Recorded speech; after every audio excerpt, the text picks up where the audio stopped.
So there's a lot of dog owners out there struggling with their dogs. Obviously, that's why there's 8 bajillion videos on YouTube. And the interesting thing with all these videos is there's so many different styles and opinions and theories on dog training. It's very easy for the average dog owner to watch 5 different videos and get 5 different answers. And what I always like to do when I do a video is I like to explain exactly what you do in these situations, how to train your dog, but also why it's done this way. I think it's good to understand why a certain technique is being used. And whenever I help somebody train a dog, I really don't focus on dog training. What I focus on is teaching the dog owner how to understand behavior. Because if you really want a well-trained dog, you have to understand how behavior works. So one common problem with dog training is the dog doesn't listen. The dog owner gives a command, sit, and the dog doesn't perform. And one of the first things that everybody learns when it comes to dog training is never repeat a command. And that's one of my first commandments in dog training is I tell everybody, don't repeat the command. Give the command one time. Because if you repeat commands, a whole bunch of bad things are going to happen. And none of them you're going to like. But the problem is, well, what do we do if I ask my dog to sit and he don't sit, right? And so this is where you have to understand how behavior works. And what has to happen when your dog doesn't perform a command is that you need to teach the dog a word that's associated with a consequence that they just made a mistake and they have to fix that mistake. Okay, so I'm going to get just a little technical here for a second, and I'm going to explain what the process is. So first I'll demonstrate, and then I'll explain why this is how you do it, the way it's done. So let's say I give Sky a command, down, and she doesn't do the command. So if I said it, D-O-W-N, she didn't do the command, I would say, wrong, take the treat away. When I come back, down. And then I would reinforce.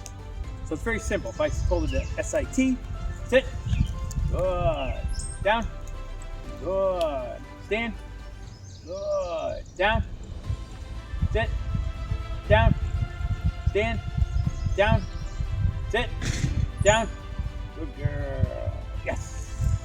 So, you see, this is why you want your dog to do the command. Take it easy. This is why you want your dog to do the command the first time. You want to condition the dog to hear the command, do the behavior. Take it easy, Sky. There's somebody out there. No coyotes.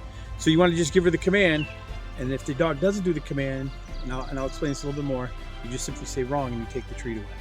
Then you come back, and then you can ask for the behavior again.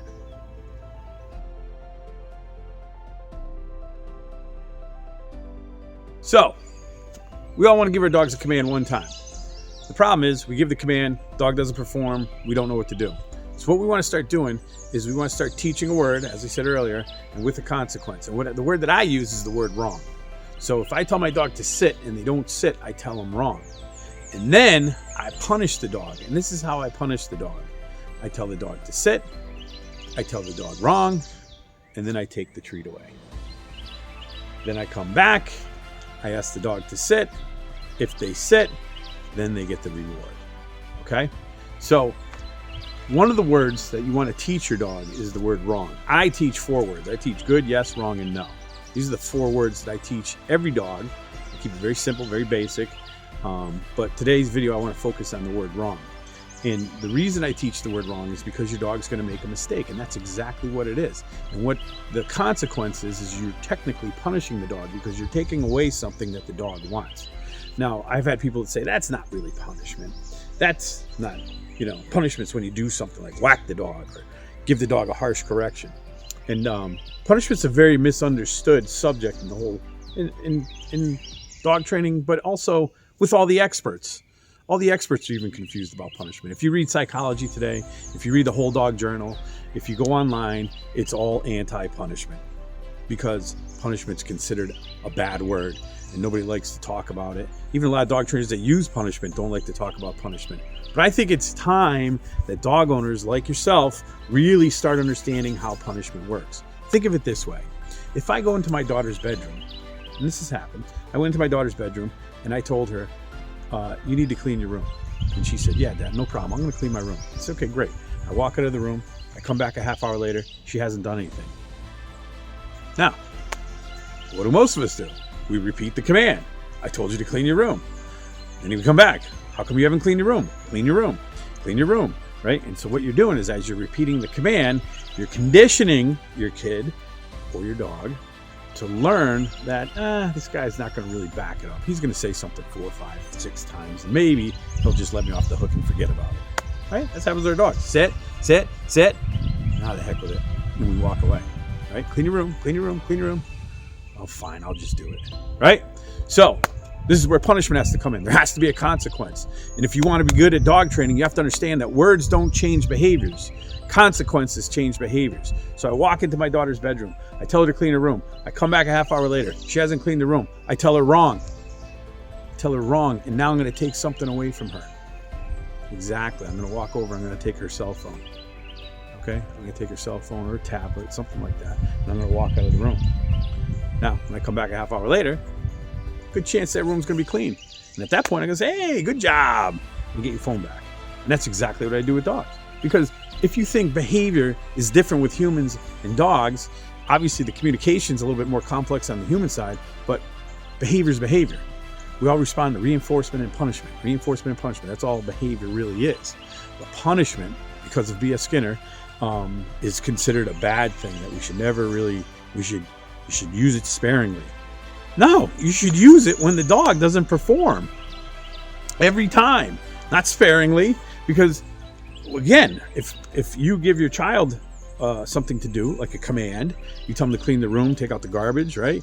If you really want them to follow through, they have to know that there's a consequence if they don't. And it's the same thing with your dog. So you tell your dog to sit. They don't sit, wrong. You take the treat away. You come back, sit. Here you go. Now you get the treat. Or you could do it with a ball. Obviously, it has to be with something that your dog is really interested in and really likes. Otherwise, it's not going to work. But that's how you start conditioning the dog. And this way, the dog starts to learn to perform the command the first time you say it. And you see, that's the thing, is that when you start repeating commands, one of the main reasons that you don't want to repeat is because, first of all, you're conditioning the dog to wait until you say it 3, 4, 5 times. The second thing is that you're not being consistent. Again, that's something that everybody hears. Everybody in the dog training world agrees that you need to be consistent when you're training your dog. And if I say, if there's 3 people in the house and the first person says sit 3 times, the second person says sit 5 times, the next person says sit 2 times, and then it's all over the place, we're not being consistent, and then we get upset with the dog when the dog doesn't perform. You see? So this is why negative punishment, that's what it's called, is so important. So when it comes to training a dog, again, I want to go into it too detail here, but what I want you to understand is that there's reinforcement and there's punishment. And there's 2 forms of reinforcement and there's 2 forms of punishment. And again, you don't have to know these exactly, but the way I explain it is you're using negative punishment. You're taking something away from the dog that the dog wants. And then they get what they want when they've done what you've told them to do. Okay? And that's how negative punishment is used. And again, negative punishment is very misunderstood. Punishment in general is misunderstood. One common thing that you hear all the time is never use the crate as punishment. When you hear someone say never use the crate as punishment, again, they don't understand behavior. Because if you understand behavior, you know that every time you put the dog in the crate, you're punishing the dog, technically. Because as soon as you close that crate door, what have you taken away from the dog? You've taken the dog's freedom away. So every time you use the crate, it's punishment.